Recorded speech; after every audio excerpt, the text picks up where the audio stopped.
You know, when a negotiation gets a nickname like the mother of all deals, you know it's a big deal.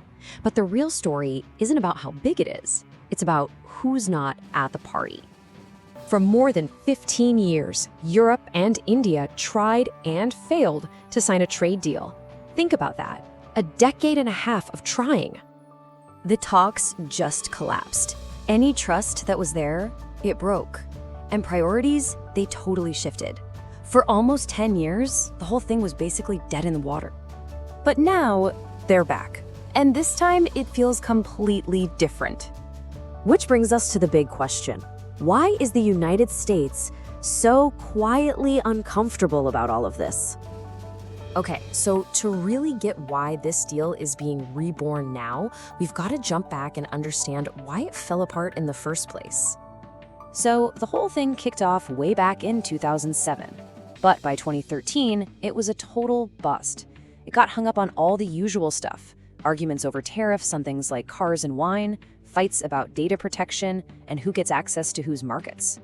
Then, radio silence for years. So what on earth changed? Well, two huge global events basically shook the whole board.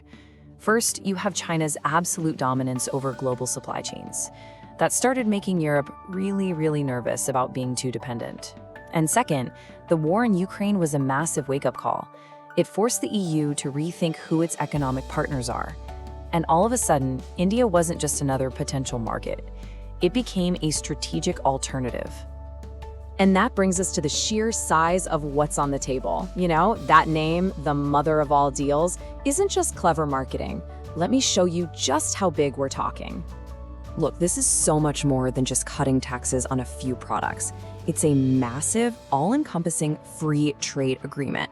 We're talking services, investment, the whole digital economy, and this is the really key part, supply chain security. It's designed to deeply connect India, the fastest-growing major economy on the planet, with the EU, the world's richest single market. And just think about the human scale here. This deal directly connects the economies and consumer markets of the EU and India. I mean, together, that's nearly 2 billion people whose lives and jobs could be affected by this. The scale is just staggering. And the economic potential? It's almost hard to wrap your head around.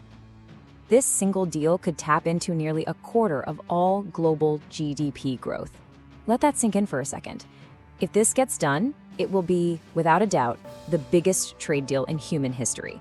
It makes other huge deals like NAFTA look small by comparison.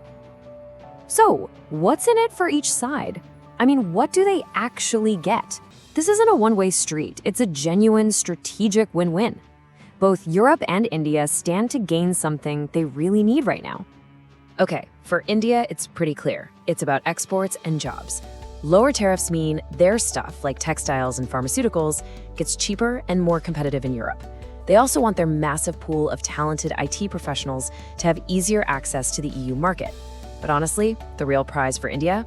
It's becoming a go-to global manufacturing hub, the main alternative for companies pursuing that China Plus One strategy. Now for the EU, the motivation is just as powerful. This is a huge move to de-risk their supply chains away from China, and it's a golden ticket to get into India's gigantic, booming consumer market. And right here, this is where the story gets really interesting. Because a deal this big doesn't just move money from one place to another. It moves power, and that is making Washington very nervous. So what's the American argument? Well, this quote from a senior U.S. Treasury official sums it up. It's a heavy accusation. The logic basically goes like this. India is buying enormous amounts of cheap, discounted oil from Russia. Then, Indian refineries turn that crude oil into products like diesel, which they then sell straight to Europe. So, from Washington's perspective, Europe is indirectly helping to fund the very war that it's trying to stop. But hold on, because this is where the whole narrative gets a lot more complicated.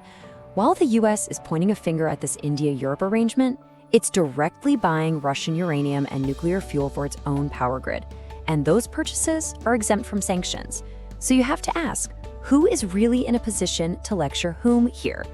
That inconsistency suggests that maybe, just maybe, the American concern isn't really about morals. It's about something else. So if it's not just about the oil, what are the real reasons for Washington's concern? Well, it seems to boil down to three things. First, a loss of US leverage.